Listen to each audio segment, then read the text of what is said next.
Aqui um pouco da reflexão para a nossa vida. Observe que a palavra do Senhor fala: ouve a palavra do Senhor, vós, filho de Israel. A gente aqui hoje está em Israel? Não. Somos israelitas? Não. Mas somos povo de Deus. Aleluia. Somos povos de Deus. E Deus, Ele, através da sua onisciência, onipotência, Ele já sabia que aqui na cidade de Pedrão haveria um povo que precisava ouvir a sua palavra. Aleluia, Jesus. Que precisava ser guiado pela sua palavra. Deus já sabia que aqui na cidade de Pedrão haveria este povo. Então, por Ele saber e zelar pela nossa vida, Ele deixou escrito. E se Ele deixou escrito, Ele está dizendo para mim e para você: ouve a palavra do Senhor, vós, filhos, aleluia, de Israel. Ou seja, filhos do povo de Deus. Porque o Senhor tem uma contenda com os moradores da terra. Porque neles não há verdade, nem amor e nem conhecimento de Deus. Aí eu faço uma pergunta. Talvez alguém de vocês faz uma pergunta: como assim, pastor? Como Deus, ele tem uma contenda? Deus, ele é contendeiro? Não. O que significa a palavra contenda? A palavra contenda significa discórdia. A palavra contenda significa, é o mesmo que dizer que alguém não está de acordo com algumas atitudes de outra. Isso significa contenda. E quando Deus, ele fala que Ele está em contenda com moradores da terra, Ele está dizendo que não está de acordo com as atitudes do seu povo, com as atitudes dos moradores da terra. Aleluia. Ele não está de acordo.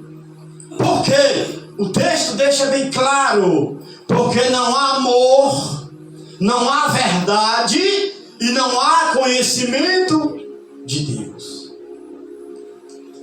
E aí a gente observa, quando a gente medita um pouco no livro de Oséias, igreja, a gente vai entender o tamanho do amor de Deus pela nossa vida.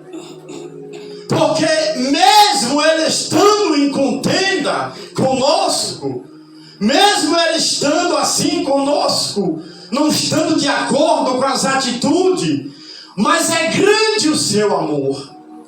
E por ser grande o seu amor, Ele vem sempre, desde aquela época dos antigos, levantando pessoas para levar o povo ao arrependimento. Por quê? Por causa do seu amor, por causa da sua bondade, por causa da sua misericórdia, por causa da salvação, por causa da promessa que Ele fez a Abraão, por causa da promessa que Ele fez ao seu próprio Jesus Cristo, Filho de Deus. E aí a gente vai entender que no livro de Oséias, Deus, ele vem falando acerca do povo. Aí Deus fala: olha, a este povo eu dei o meu trigo, a este povo eu dei o meu azeite. Aí se a gente for trazer respaldo do trigo, o trigo, ele é a matéria-prima que o povo precisa para se alimentar. Do trigo se tira o alimento. Do trigo se tira o sustento. Do trigo se tira tudo que eu e que você precisa para alimento. Ou seja, no trigo está a riqueza da humanidade. O trigo, a palavra de Deus simboliza o trigo, porque é o que sustenta a nossa alma. E Deus ele está dizendo: olha, para o meu povo eu dei o meu trigo, para o meu povo eu dei o azeite. Aí quando a gente vai ver, o azeite simboliza o Espírito do Senhor. Quando a gente vai ver o azeite da oliveira que Deus ele plantou e designou para o povo e para os sacerdotes de Israel, a gente vai entender que o óleo da azeitona servia também para o alimento e para curar feridas. Olha o amor de Deus. E Deus ele vem dizendo que ele abençoou todo aquele povo de Israel com esse sustento. Mas o que foi que o povo fez? O que foi que o povo fez? O povo agora de Israel, depois que está na abundância, depois que está alimentado, farto, preste atenção. Depois que está farto, aí agora o povo vira as costas para Deus. O povo esquece do Senhor e começa agora a adorar outros deuses. Começa a adorar deuses estranhos. E a palavra de Deus aqui no livro de Oséias vai dizer que o povo estava tão horroroso diante de Deus, que o povo abria a boca para dizer que quem deu o seu sustento era as suas prostitutas, quem deu o seu sustento eram os seus prostitutos, e quem estava dando o seu sustento eram os deuses estranhos. E o coração de Deus agora se entristeceu e doeu por causa disso.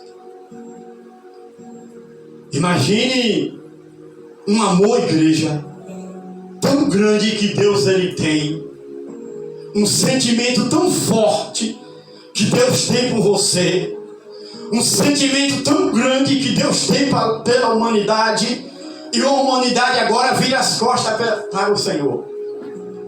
Aí o que é que Deus faz?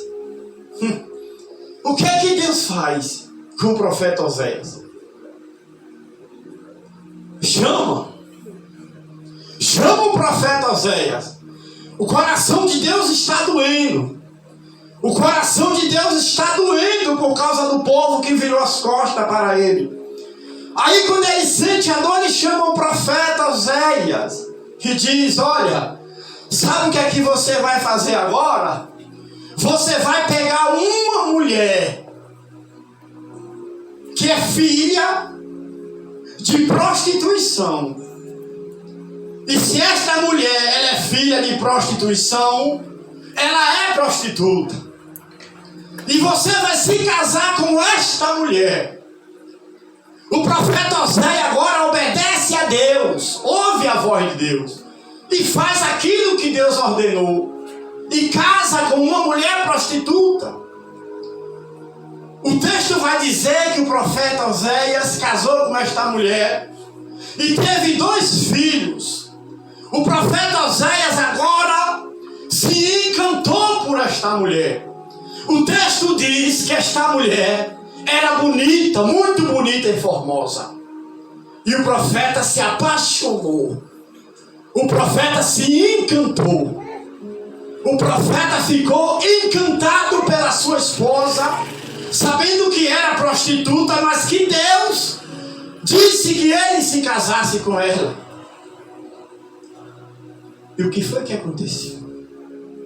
Passado um período de tempo, depois de ter gerado 2 filhos, Deus agora fala para o profeta que ele não ia compadecer dos seus filhos e não ia compadecer da sua esposa. E agora a prostituta faz o quê? Trai o profeta Oséias. Quando ela trai o profeta Oséias, deixa o profeta e vai se relacionar com outro. Ou seja, esta mulher se prostituiu. Essa mulher agora se tornou adúltera. O profeta Oséias agora sofre.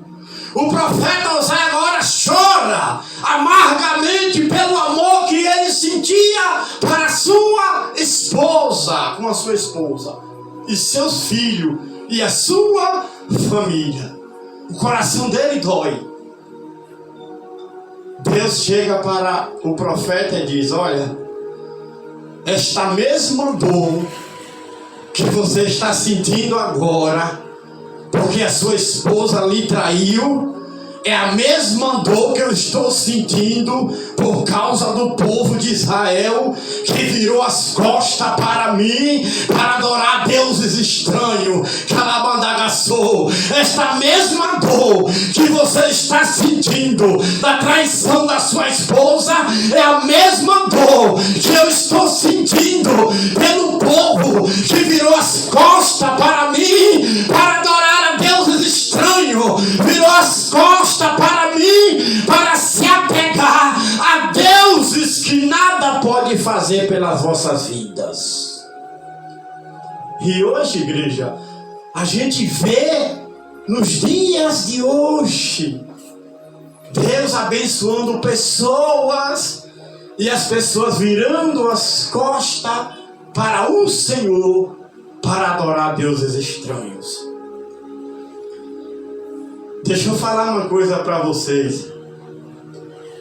Talvez aqui nem todos entendam, mas eu vou explicar.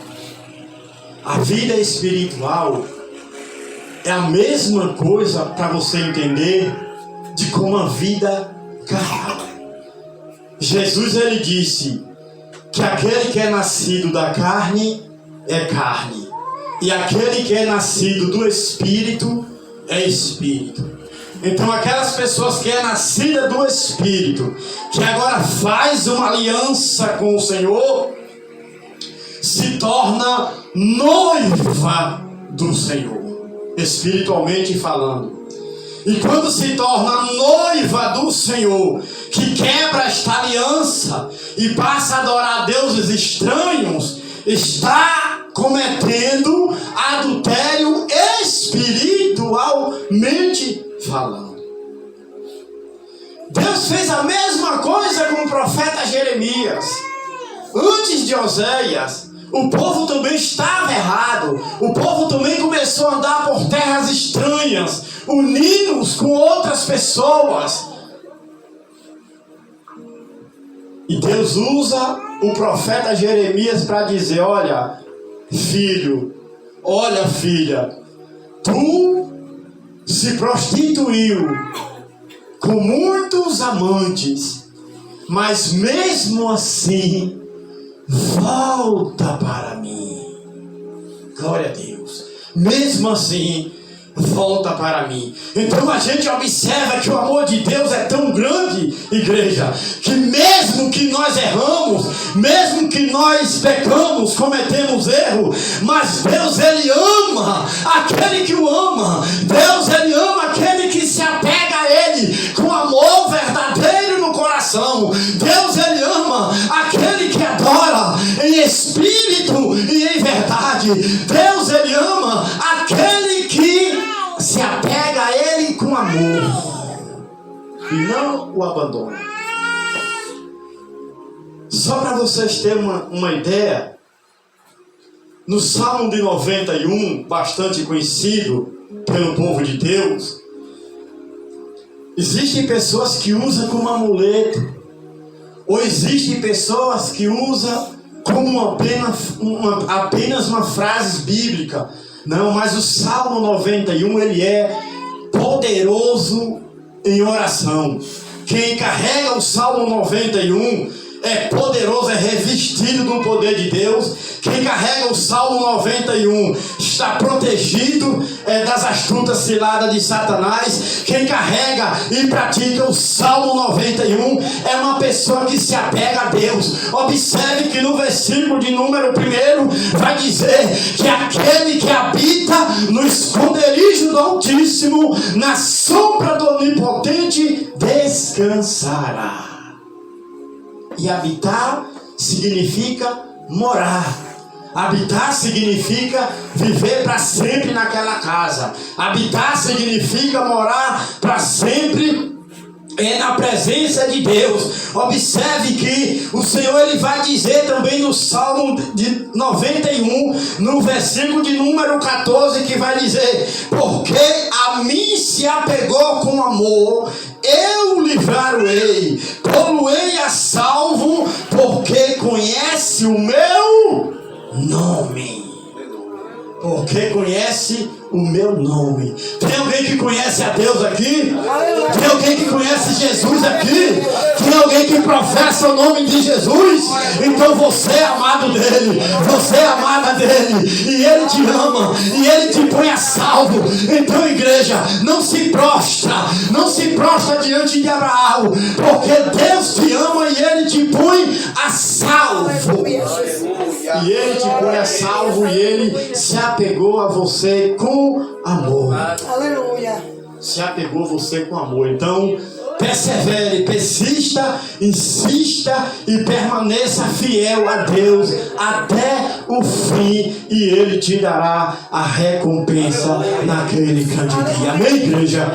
Que Deus em Cristo nos abençoe. Pode aplaudir o Senhor, irmão. O Senhor marcou aí. Pode bater palma para Jesus, porque ele merece muito mais do que isso, em nome do Senhor e Salvador Jesus Cristo de